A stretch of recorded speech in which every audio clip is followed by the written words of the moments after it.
হাজির করিয়েছেন, কবুল করেছেন, সেই সাথে সাথে দেখার জন্য আল্লাহ সৌভাগ্য দান করলেন। সেই আল্লাহর জন্য আমরা সকলে তারই শেখানো ভাষা দিয়ে তার প্রশংসার গীত গাই, প্রশংসা তার গুণগান করি, সকলে বলি আলহামদুলিল্লাহ। তারপরে জানাই শতকোটি দরুদ ও সালাম বর্ষিত হোক আকায়ে নামদার তাজদারে মদিনা মুহাম্মদ সাল্লাল্লাহু আলাইহি ওয়াসাল্লামের রওজা মুবারকে।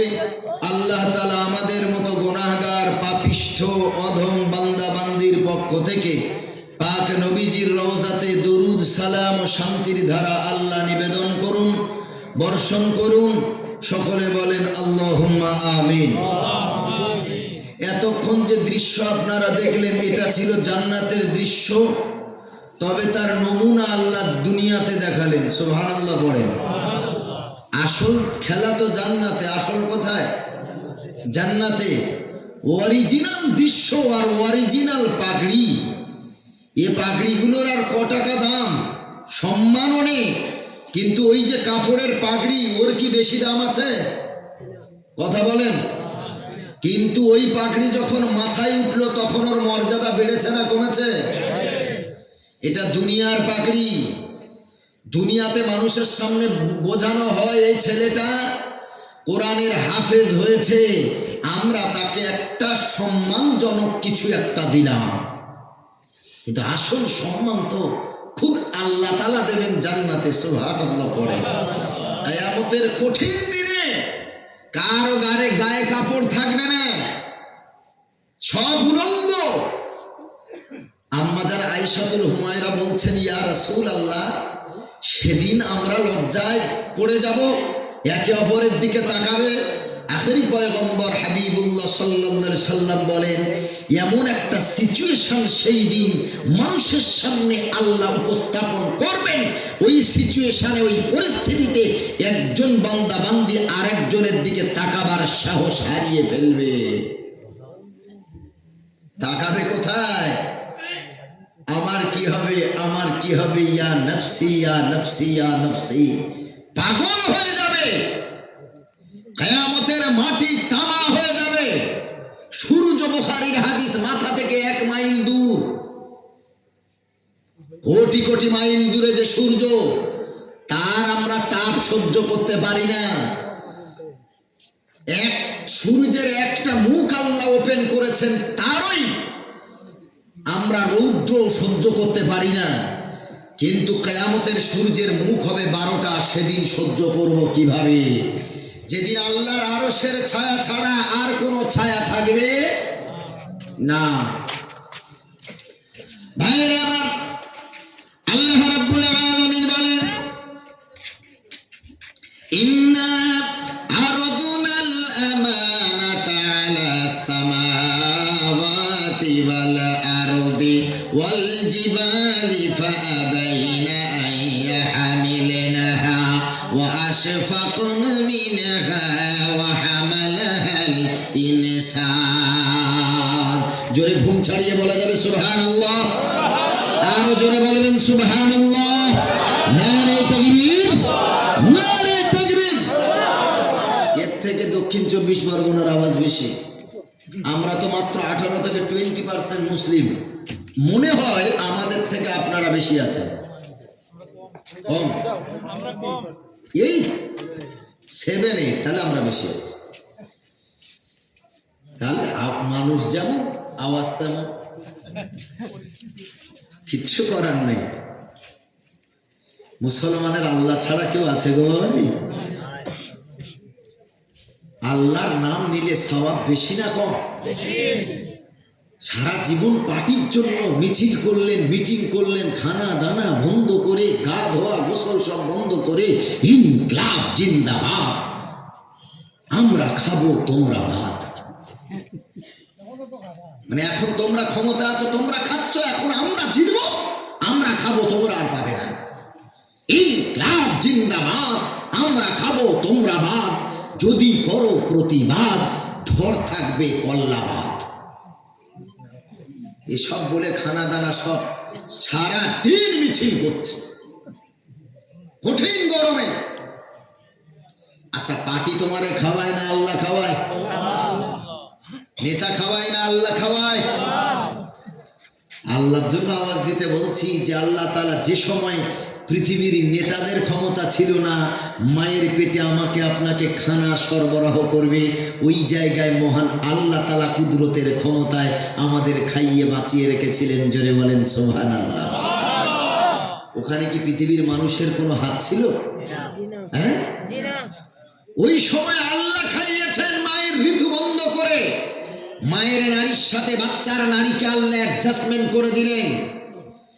মায়ের ঋতুকে বন্ধ করে আল্লাহ তাআলা বাচ্চার ভিতরে সাপ্লাই দিয়ে তার মাধ্যমে আল্লাহ বাঁচালেন। জোরে বলেন সুবহানাল্লাহ, সুবহানাল্লাহ। নারীর ঋতু যদি নারীর শরীরে স্টে করে, ওই নারীর মেজাজ থাকবে গরম হয়ে। এজন্য করে আল্লাহ ঋতুর রক্তটাকে আল্লাহ তাআলা নারীর মাধ্যমে বাচ্চার শরীরে সাপ্লাই করলেন, যাতে করে তার মায়ের মন মানসিকতা ভালো থাকে। জোরে বলেন সুবহানাল্লাহ। বিজ্ঞানকে প্রশ্ন করুন, সায়েন্সকে প্রশ্ন করুন, উত্তর এসে যাবে যে নারীর পিরিয়ড ঠিক মতো হয় না, ওই নারীর সেক্সুয়াল পাওয়ার কম, ওই নারীর উত্তেজনা কম, ওই নারীর মন মানসিকতা ভালো থাকে না। আখেরি পয়গম্বর কত বড় বিজ্ঞানী নবী, কত বড় গাইনোকোলজিস্ট, কত বড় শ্রেষ্ঠ বিজ্ঞানী, তাকে প্রশ্ন করা হলো ইয়াসআলুনাকা আনিল মাহিদ, রাসূল আপনি যদি সত্যিকারের নবী হন তাহলে আপনি হবেন বিজ্ঞানী। আপনি বলেন তো নারীদের ঋতু সম্পর্কে কি ধারণা আপনার আছে? সুবহানাল্লাহ পড়ে, জোরে বলেন না সুবহানাল্লাহ। কোরআন উত্তর দেয়। কোরআন পড়েন, ডাক্তার হবেন। সারা পৃথিবীর বিজ্ঞান আল্লাহ তাআলা সব জ্ঞান আল্লাহ কোরআনে দিয়ে আল্লাহ মানুষকে জ্ঞানী করেছেন কোরআন দ্বারা। জোরে বলেন সুবহানাল্লাহ। আল্লাহ রাব্বুল আলামিন বলেন আর রহমানু আল্লামাল কুরআন খালাকাল ইনসান আল্লামাহুল বায়ান। রহমান হলেন তিনি যিনি মানব সৃষ্টি করলেন, যিনি কোরআন বানালেন, যিনি কোরআন মানবকে দান করে আল্লাহ সারা পৃথিবীর মানব গোষ্ঠীকে আল্লাহ সেরা বানালেন। আল্লাহ হলেন তিনি। কোরআন দিয়া কোরআন শিখে আমরা মূর্খরা। যদি বলেন আপনি সায়েন্স নিয়ে কেন পড়েন না, কোরআনওয়ালাদের বাপদের টাকার অভাব, বেশিরভাগ বলছি, সব না, ব্যতিক্রম আছে। গরিবের ছেলেরা বেশি মাদ্রাসায় পড়ে না ধনীর ছেলেরা বেশি পড়ে? আপনারা বলেন। গরিবের ছেলেরা পড়ে। ওরা কোরআনে যে শিক্ষা জ্ঞান অর্জন করেছে, কোরআনে যে বৈজ্ঞানিক থিওরি আছে, খোদার কসম ১৫০০ বছর আগে আমার পাক নবী যে থিওরি দিয়ে গেছেন, বর্তমানে বিজ্ঞানীরা গবেষণা করে সেই থিওরি আবিষ্কার করেছে। সুবহানাল্লাহ। যে কথা ১৫০০ বছর আগে, সে কথা তারা গবেষণা করে সারা বিশ্ব ব্রহ্মাণ্ডের মুখে তারা আজকে বড় বড় বিজ্ঞানী রূপে পরিচিতি লাভ করলো। আর কোরআনের হাফেজ আলেমেরা তারা বিজ্ঞানী হতে পারলো না, জানে কিন্তু পয়সার অভাবে হাইলাইট হতে পারেনি। কোরআনের যে কথাগুলো আল্লাহ ১৫০০ বছর আগে পাক নবীর মাধ্যমে বললেন, এগুলো বলবো কার কাছে? ভাইয়ের আমার, আখেরি পয়গম্বরকে জিজ্ঞেস করা হলো ইয়াসআলুনাকা আনিল মাহিদ কুল হুয়া আযান ফাতাজিলুন নিসা ফিল মাহিদ। রাসূল ঋতু কি? নবীজি বললেন কুল হুয়া আযা, ওটা হলো কষ্টদায়ক বস্তু। ওটা যখন ক্লিয়ার হয়ে যায় নারী তখন ভালো থাকে, মন মেজাজ সুস্থ থাকে। আর যদি না হয় নারী তখন মন মেজাজ ভালো থাকে না, গরম থাকে, খিটখিটে মেজাজ হয়ে যায়, স্বামীর এক কথা দুইবার সহ্য করতে পারে না। সুবহানাল্লাহ। কোরআন বলেছে কথা। কত বড় বিজ্ঞানী নবী। আজ যারা পাকড়ি হলো, এরা যখন মাওলানা কমপ্লিট করবে, এখন তো শুধু কোরআন মুখস্থ করেছে, অর্থ জানে না। কোরআন মুখস্থ করলে অর্থ বলতে পারবে? কোরআনের অর্থ করতে গেলে মাওলানা হতে হয়, গ্রামার শিখতে হয়, অনেক ব্যাপার আছে। তার জন্য আরো ৮-১০টা বছর সময় দিতে হয়।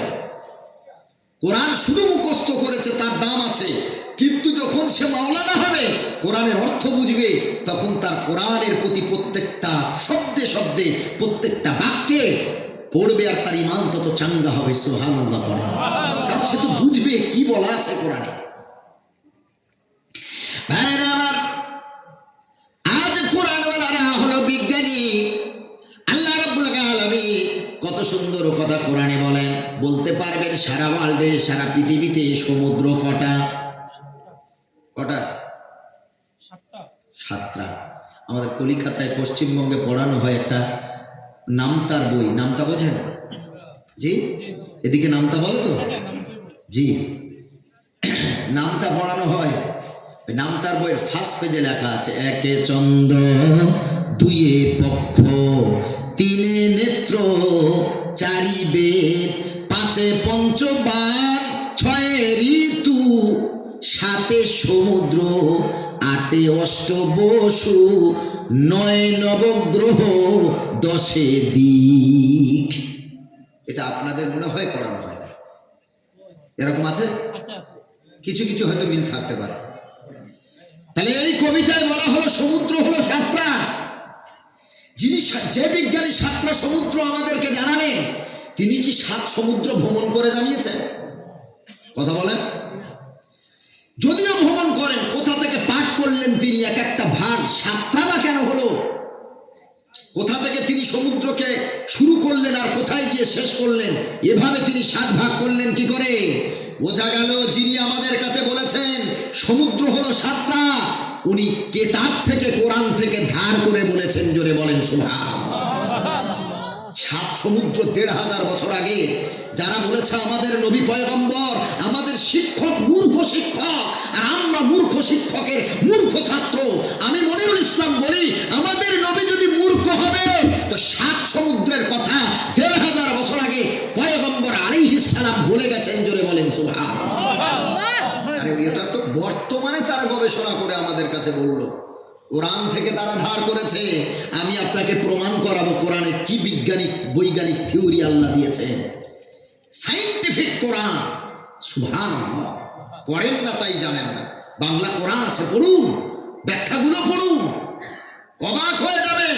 কোরআন এমন একটা মহা দরিয়া, মহা সমুদ্র, এতে ডুব দেবেন কিন্তু তলা খুঁজে আর উঠতে পারবেন না। জোরে বলেন সুবহানাল্লাহ। ওই যে ঢুকলেন, শেষ আর নাই। যত পড়বেন তত নতুন নতুন আবিষ্কার করতে পারবেন, নতুন নতুন জ্ঞান অর্জন করতে পারবেন। সুবহানাল্লাহ, সুবহানাল্লাহ।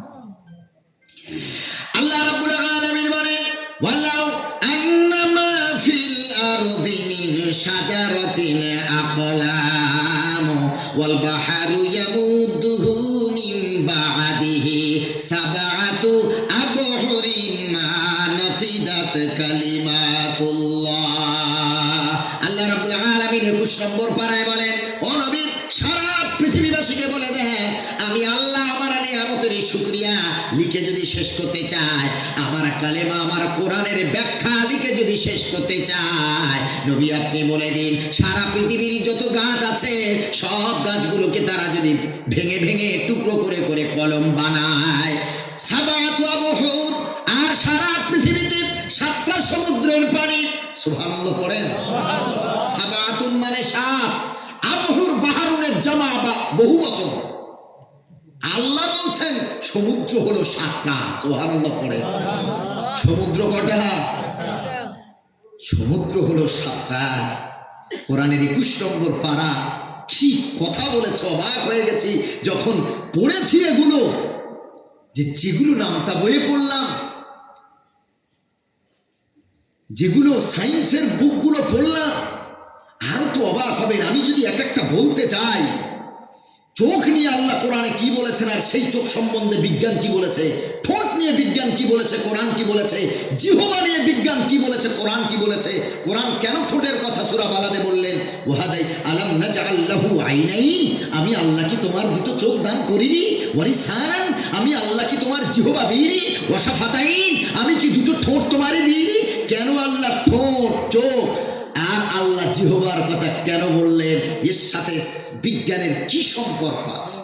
আমি যখন এগুলো পড়েছি অবাক হয়ে গেছি যে আলহামদুলিল্লাহ, শ্রেষ্ঠ কালামের মাওলানা আলেম হতে পেরেছি, নিজেকে ধন্য বলে মনে হয়েছে। আলহামদুলিল্লাহ। আল্লাহ নিজেই বললেন, যেই সময় স্যাটেলাইট ছিল না, ছিল না, কম্পিউটার ছিল না, যে সময় ইন্টারনেট ছিল না, কিছুই ছিল না, ক্যামেরা নাই, দূরবীন নাই, কিছুই নাই। আখেরি পয়গম্বর মরুভূমির নবী মক্কা, নবীজি বললেন, এ পৃথিবীর উম্মতানিরা তোমরা শুনে নাও, সারা পৃথিবীর সব গাছগুলো যদি কলমে বানাও আর 7টা সমুদ্র পানি দিয়ে যদি কালিতে পরিণত করো, সব কলম আর এই কালি নিয়ে আল্লাহর নিয়ামতের শুকরিয়া যদি লিখতে শুরু করো, লা নাফিদাত কালিমাতুল্লাহ, আল্লাহর কালিমার ব্যাখ্যা লিখে, আল্লাহর নিয়ামতের শুকরিয়ার ব্যাখ্যা লিখে কিয়ামত হয়ে যাবে, শেষ করতে পারবে না। সুবহানাল্লাহ, সুবহানাল্লাহ। এবার আপনার কাছে জানতে চাই, টোটাল গ্রহ কটা বলেন? ত্রিপুরার মানুষ তো এখন কি যে ভাষায় আপনারা বলেন, জি ঠিক বলেছে। পরে যে আরো দুটো বিজ্ঞান আবিষ্কার করলো, একটা প্ল্যানেট এক্স আর একটা ভলকান, এটা যে ভুলে গেলেন। যেখানে বসে আছেন এটা কি? পৃথিবীটা কি? গ্রহ। জি, সুবহানাল্লাহ। আল্লাহ তাআলা আমাদের কলিকাতা পশ্চিমবঙ্গে এখনো পড়ানো হয় 9 নবগ্রহ। আমি প্রায় জলসাগুলোতে বলি সিলেবাস চেঞ্জ করতে হবে। বিজ্ঞান তো আরো দুটো গবেষণা করে পেল, তাহলে এখনো কারো 9 আপনার কিনা স্টপ হয়ে গেছে। সালমান, তোমার বাচ্চা স্কুল কলেজে পড়ে, মিথ্যার উপরে ডিপেন্ডেন্ট করে ও লেখাপড়া শিখছে, মিথ্যার উপরে নির্ভর করে। আমাদের ওদিকে পড়ানো হয় জনগণ মন অধিনায়ক জয় হে ভারত ভাগ্য বিধাতা, পাঞ্জাব সিন্ধু গুজরাট মারাঠা, পাঞ্জাব সিন্ধু গুজরাট মারাঠা, দ্রাবিড় উৎকল বঙ্গ। পড়ানো হয় এখানে, এখানেও হয়। ও আমি তো ভুলেই গেছি যে ইন্ডিয়া। তোমার ছেলেও পড়ে, তোমার বাচ্চাও পড়ে, হুজুরের বাচ্চাও পড়ে, কিছু করার নাই। ওই যে পড়লাম, এটা লেখক কে বলেন তো? জি, রবীন্দ্রনাথ ঠাকুর। আচ্ছা সত্যি কথা বলেন তো, যদি ঈমান থাকে, ভাগ্যের বিধাতাটা কে? কে? আর আমার আপনার বাচ্চা শিখলো কি? ভারত। ওই কবিতাটাই পড়েন, ভারত ভাগ্য বিধাতা। আচ্ছা যদি কেউ বিশ্বাস করে শিক্ষা অর্জন করবে নিরুপায়, সবাইকে পড়তে হয়, রুলস আছে, নিয়ম আছে, ওকে মানতে হবে, ওখানে ঈমান যাবে না।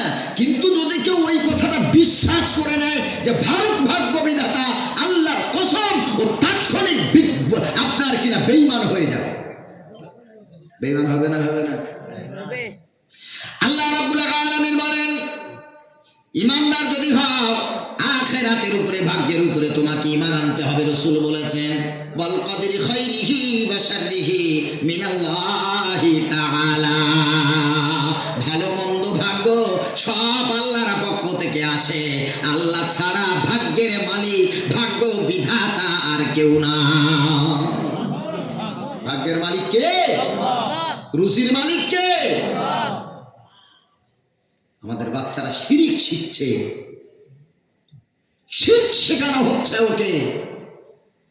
মাদ্রাসায় পড়লে নাকি ফকিরি বিদ্যা শিক্ষা দেওয়া হয়। বলে ক টাকা মাইনে পাবে? ও তো মোল্লার দৌড় মসজিদ পর্যন্ত, মাদ্রাসা পর্যন্ত। ক টাকা মাইনে আছে? হাফেজ করাবো, হুজুর মাওলানা করাবো, লোকের বাড়ি দাওয়াত খেয়ে খেয়ে বেড়াবে, আর হাত পেতে পেতে বেড়াবে, দাও গো দাও গো। সব শিক্ষার মান দুনিয়াতে শেষ হবে, কোরআনের শিক্ষার মান 2 জগতে কাজে লাগবে। জোরে বলেন সুবহানাল্লাহ। কথা ঠিক বললাম না ভুল? সব শিক্ষাকে শ্রদ্ধা করি। আমি প্রায় জায়গায় বলি, যদি হাফেজ মাওলানা শুধু হলে হবে না, কিছু বাংলা ইংরেজি শেখো, ভালো ভাষায় দুটো কথা বলতে পারো সমাজের মাঝে। একটা মানুষ, আপনি এয়ারপোর্টে গেছেন বা বাইরে গেছেন, কারোর সাথে বচসা হতে পারে, আপনাকে যদি ইংরেজিতে দুটো খারাপ কথা বলে, আপনি তার প্রতিবাদ করতে পারবেন না? তার বিরুদ্ধে দুটো ভালো কথা বলতে পারলেন না ইংরেজিতে? প্রায় মাদ্রাসায় বাংলা ইংরেজি এগুলো এখন বাধ্যতামূলক ঢোকাতে হবে। একটা সময় ফতোয়া দিয়েছিল দেওবন্দ, ইংরেজি শিক্ষা করা হারাম। বর্তমান পরিস্থিতির দিকে তাকিয়ে ফতোয়াকে উইথড্র করে নিয়ে বলল, না হারাম তো দূরের কথা, এটাতেই আরাম। না হয় আপনি প্রতিবাদ করবেন কি? সমাজে মাথা তুলে দাঁড়াতে পারবেন না, আপনাকে চেপে দেবে। এমনি তো হাফেজ আলেমকে মানুষ মূর্খ বলে, বলে না? বলে না? বিজাতিরা মূর্খ বলে, অমুসলিমরা, অনেক মানুষ, সবাই নয়, অনেক আপনার ভদ্র মানুষ আছেন, শিক্ষিত মানুষ আছেন, তারা হাফেজ আলেমকে দেখলেই মনে করে কিচ্ছু জানে না কোরআন হাদিস ছাড়া। আপনি শিক্ষা অর্জন করলেন না কেন? আমার মাদ্রাসায় বর্তমানে এখন প্রায় 200-250 উপরে ছাত্র। প্রত্যেকটা ছাত্রর সাথে স্কুলের সাথে কানেক্টেড আছে। এখানে পড়ুক, স্কুলে পড়বে। পরীক্ষার 15-20 দিন, 1 মাস আগে ছুটি। স্কুলের পড়াটা ওকে রিভাইজ করতে হবে। মাদ্রাসায় থেকে তাদের টিউশনের ব্যবস্থা করা। প্রতিটা পরীক্ষার আগে 1 মাস তুই তৈরি হও। সারা বছর টুকটাক সপ্তাহে 2 দিন 3 দিন করে টিউশন করে যতটুকু পারা যায়, কারণ এতগুলো সিলেবাস, আরবি আছে, ইংরেজি আছে, বাংলা আছে, অঙ্ক আছে, ভূগোল আছে, ইতিহাস আছে, সবগুলো কভার করা সম্ভব না। তারপরেও দুটো শিক্ষারই দরকার আছে না নাই? বর্তমানে আছে না নাই? আপনি শুধু আরবি, ওটা আরবে গিয়ে চলবে। ইন্ডিয়াতে থাকতে গেলে এখানে আরবি, বাংলা, ইংরেজি সবগুলোর দরকার আছে। ভাইয়েরা আমার, একটা হাফেজ আলেম যদি ডাক্তার হয়, সমাজের সম্মান উঁচু হবে না নিচু হবে? আমার 2-3 জন বন্ধু, আমরা 3 জন বন্ধুর ভিতরে 2 জন ডাক্তার, আর একজন কলেজের আপনার মাস্টারের চাকরি পেল 2 মাস আগে, আলহামদুলিল্লাহ। 3 জনই হাফেজ আলেম, আলহামদুলিল্লাহ। কেন হবে না? আপনি চেষ্টা করুন, ট্রাই এগেইন ট্রাই, হাল ছাড়বেন না। প্রে টু অলমাইটি গড, আল্লাহর কাছে, ঈশ্বরের কাছে প্রার্থনা করুন। হবে না বলা যাবে না।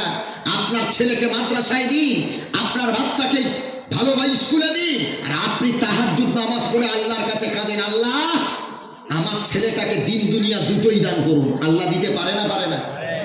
পারে না? পারে না? জি। আচ্ছা, আজকে যে এই ছেলেটা হাফেজ হলো, ওই কি নাম জানি, ইকবাল, আপনাদেরই এলাকার রত্ন, আলহামদুলিল্লাহ পড়ে। ওকে জিজ্ঞেস করলাম, আপনি তোর বয়স কত? বললো 12 বছর। আল্লাহু আকবার। আরেকটা ছেলে যে আগামী বছর ইনশাল্লাহ পাগড়ি নেবে, আল্লাহর হায়াতে দারাজ করুক, ওরও বয়সটা অল্প দেখলাম। আচ্ছা, ইকবালের আব্বা কি এখানে আছে? মনে হয় চলে গেছে। হ্যাঁ, বিদেশে আছে। আহারে, আজকে যদি আব্বা এখানে থাকতেন, ছেলের মাথায় পাগড়ি দেখে অন্তরটা শান্তিতে ভরে যেত। এই যে 7 জনের মাথায় পাগড়ি হলো, কারো আব্বা এখানে বসে আছেন? একটু হাত তুলবেন। কারোর পিতা নেই? চলে গেছে। আজকে একটা ঈদের দিন না? আজকে ঈদের দিন না? ঈদের দিন নয়, আজ ওই পরিবার একটা ঈদ হচ্ছে, ঈদ। সুবহানাল্লাহ। ভাইরা আমার, দিনের আলেম মারা, আখিরাতে কল্যাণ, দুনিয়াতে কল্যাণ। আল্লাহর নবী সাল্লাল্লাহু আলাইহি সাল্লাম বলেন, সাধারণ মানুষ যখন রাস্তা দিয়ে হেঁটে যায়, শুধু বালু সিমেন্টের উপর দিয়ে হেঁটে যায়, ইটের উপর দিয়ে হেঁটে যায়, পাথরের উপর দিয়ে হেঁটে যায়, পিচের উপর দিয়ে হেঁটে যায়। আর আল্লাহর তালিবুল ইলম বান্দারা যখন রাস্তা দিয়ে হেঁটে যায়, মাদ্রাসার হাফেজ আলেম যখন রাস্তা দিয়ে হেঁটে যায়, ইন্নাল মালাইকাতা লা তাদাউ আজনিহাতাহা লিতালিবিল ইলমি রিদওয়ান।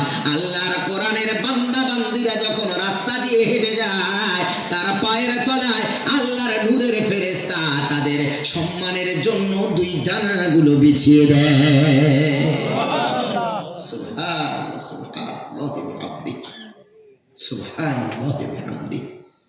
আলেমেরা হাফেজেরা কোরআনওয়ালারা হাঁটলে পাততলায় কি থাকে? ফেরেশতার ডানা।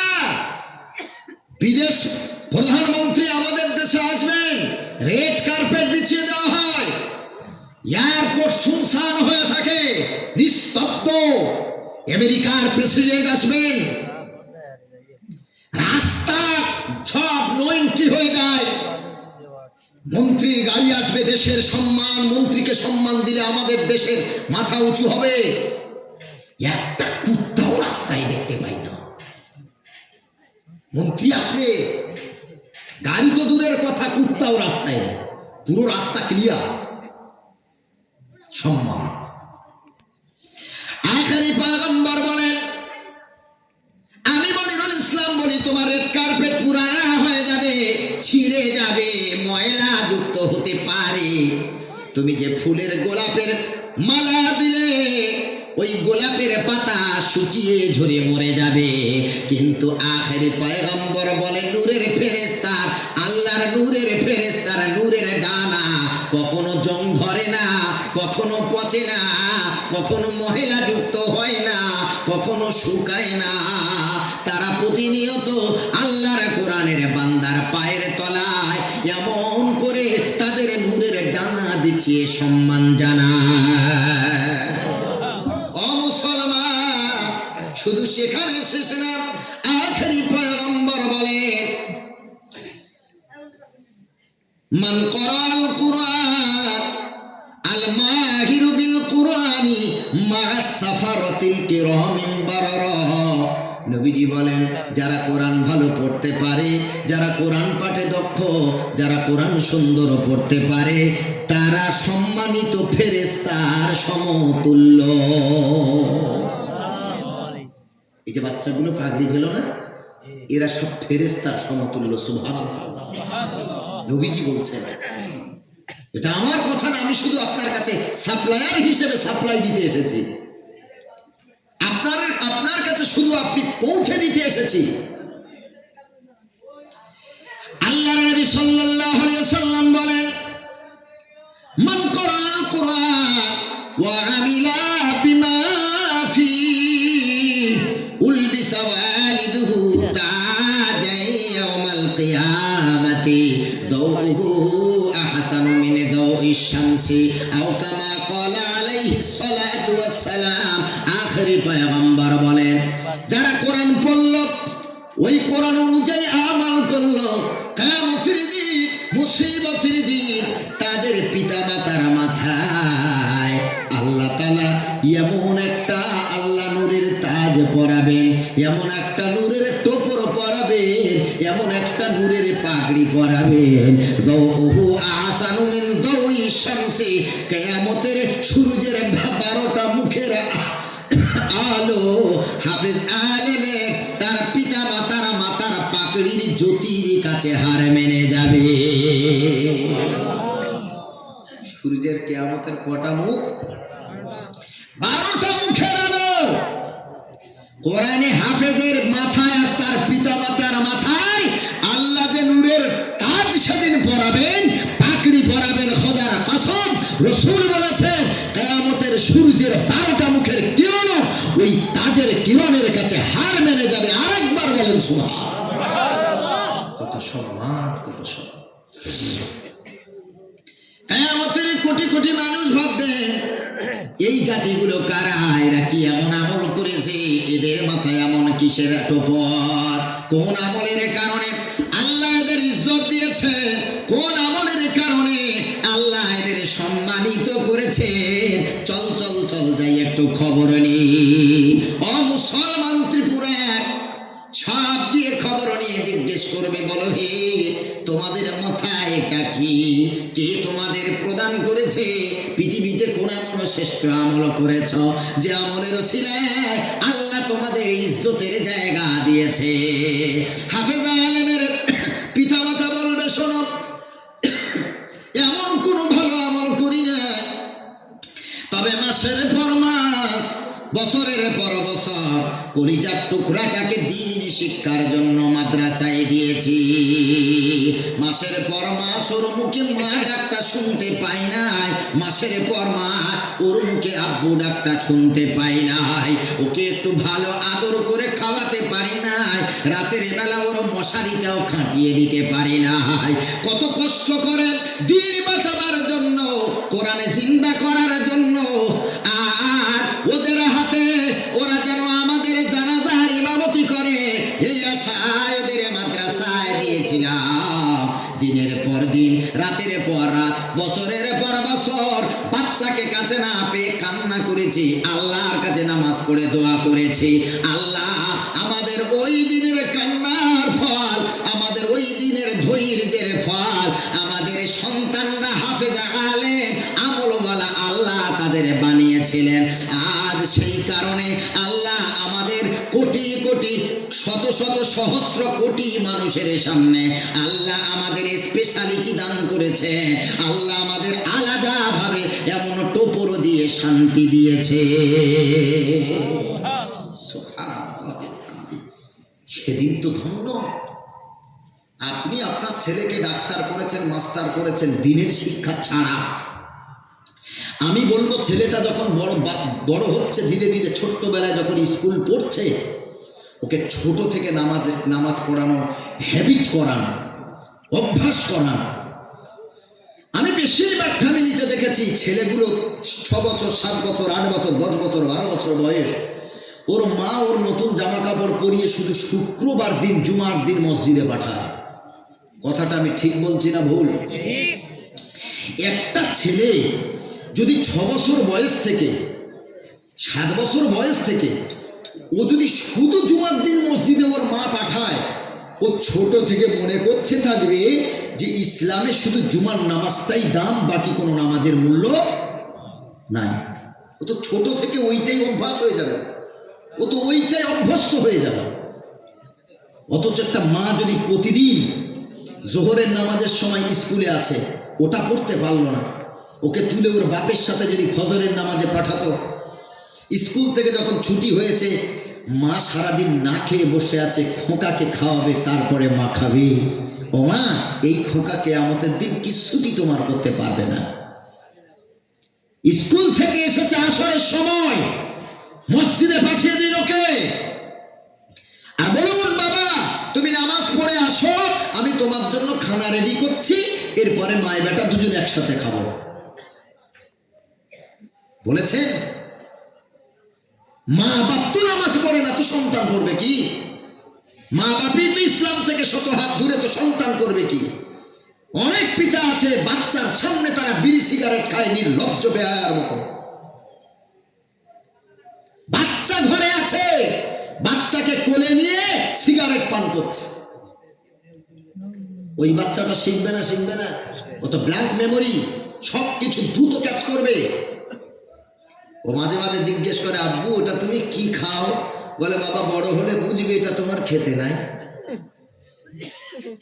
বাচ্চার সামনে খৈনি জ্বলছে।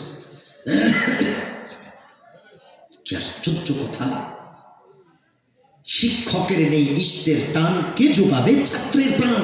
শিক্ষক যদি ভালো না হয়, ওর ছাত্র আদর্শ পাবে? বাপ মা যদি ভালো না হয়, তার সন্তান ভালো হবে? লরির ড্রাইভার বাপও বেটাও, বাপও মদ খায়, বেটাও মদ খায়, লং ড্রাইভ করতে হয়, এ রাজ্য থেকে সে রাজ্য, এ দেশ থেকে সে দেশ। ছেলে 5 ঘন্টা গাড়ি চালায়, বাপ 5 ঘন্টা চালায়। ছেলে যখন চালায়, বাপ সিগারেট ধরিয়ে ছেলের মুখে দেয়, বাপ মদের এটা খুলে চাট বানিয়ে ছেলেকে একটু দেয়, বাপও একটু খায়, দুইজনই তো ড্রাইভার। ড্রাইভাররা বলে যে আমাদের তো কত কষ্ট হুজুর, আপনি তো জানবেন না, মদ না খেলে আমরা এনার্জি পাই না। কি আশ্চর্য কথা! অথচ কত দেখেছি 5 ওয়াক্ত নামাজি লরির ড্রাইভার আছে, আছে না নাই? তারা যদি গাড়ি চালাতে পারে দিনকে সঙ্গে নিয়ে, তুমি কেন পারো না?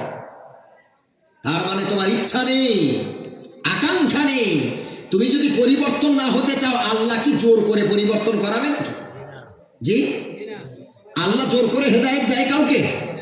আপনাকে হেদায়েত তলব করতে হয়, হেদায়েত খুঁজতে হয়, হেদায়েত সার্চ করতে হয় দোয়ার মাধ্যমে। সুবহানাল্লাহ পড়ে। আল্লাহ রাব্বুল আলামিন বলেন, ইন্নাল্লাহা লা ইউগাইয়িরু মা বিকওমিন হাত্তা ইউগাইয়িরু মা বিআনফুসিহিম। আল্লাহ রাব্বুল আলামিন বলেন, কতক্ষণ পর্যন্ত আমি কোন কওমকে, কোন জাতিকে, কোন বান্দাকে, কোন বান্দিকে, কোন গোষ্ঠীকে, কোন দলকে আমি আল্লাহ ততক্ষণ পরিবর্তন করি না, হাত্তা ইউগাইয়িরু মা বিআনফুসিহিম, যতক্ষণ ও নিজে পরিবর্তনের ইচ্ছা না করবে আমি আল্লাহ ওরে পরিবর্তন করি না। তুমি যদি চুরি না ছাড়ো, খোদার কসম মনিরুল ইসলাম বলে যায় আল্লাহ তোমারে চুরি ছাড়াবে না। তুমি যদি পিতামাতার খেদমত না করো, আর যদি বলো আমি একা কেন 12 মাস খাওয়াবো, বড় ভাই আছে সে 3 মাস খাওয়াবে, মেজো ভাই আছে সে 3 মাস খাওয়াবে, সেজো ভাই আছে সে 3 মাস খাওয়াবে, ও বাবা আমি একা তো তোমার সন্তান নই, তোমার তো আরো কত সন্তান আছে, আমি কেন তোমারে 12 মাস টানবো? ওই রে আহম্মক, তোমার মতো 6 ভাই বোন, 8 ভাই বোন, 4-5 ভাই বোনকে একা বাপ টেনেছে, একা বাপ না খেয়ে তোমাদের মুখে অন্ন তুলেছে। ওই দিন সন্তানকে নিয়ে বাবা ভাগ করে না, আজ তুমি একা সন্তান, দুটো মানুষকে তুমি টানতে পারো না, তুমি ভাগের হিসাব করো। আল্লাহ তাআলা বলে, বাপ মাকে যদি তুমি খেদমত না করতে চাও, মৃত্যু হয়ে যাবে, তারপরেও তোমার তকদিরে বাবা মায়ের খেদমত জুটবে না। তুমি যদি ইল্লিগাল ব্যবসা না ছাড়ো, মৃত্যু পর্যন্ত তুমি যদি নিয়ত না করো ছাড়া, আমি আল্লাহ তোমাকে জোর করে হেদায়েত দিয়ে তোমার ইল্লিগাল ব্যবসা ছাড়াবো না। তুমি যদি মদ না ছাড়ো, তুমি যদি ইচ্ছা না করো আমি মদ ছাড়বো না, তুমি যদি ইচ্ছা করো যে আমি মদ ছাড়বো না, তোমার মৃত্যু পর্যন্ত আল্লাহ তোমার মদ থেকে নিষ্কৃতি দেবে না। তুমি যদি বলো আমি জুয়া ছাড়বো না, তুমি যদি বলো আমি সুদ ছাড়বো না, তুমি যদি বলো আমি জিনা ছাড়বো না, কে কার কি করার আছে? আমি যতদিন বাঁচবো দুনিয়ার আনন্দ বিলাসিতা বেলাল্লাপনা নিয়েই বেঁচে থাকবো।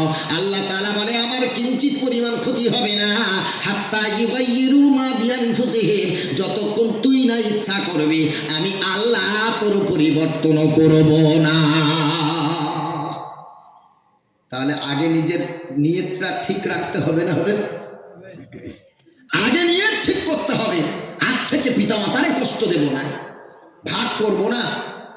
আজ থেকে বলবেন আব্বু আম্মু তোমার কোন সন্তান ছেলে, কে তোমাকে খেতে দিল না দিল তুমি দেখবে না, তোমার এই সন্তান যতদিন বেঁচে আছে আমার ঘরে থাকবে, আর আমি তোমাকে সারা জীবন দুজনকে খাওয়াবো ইনশাল্লাহ। বলুন পারবেন না?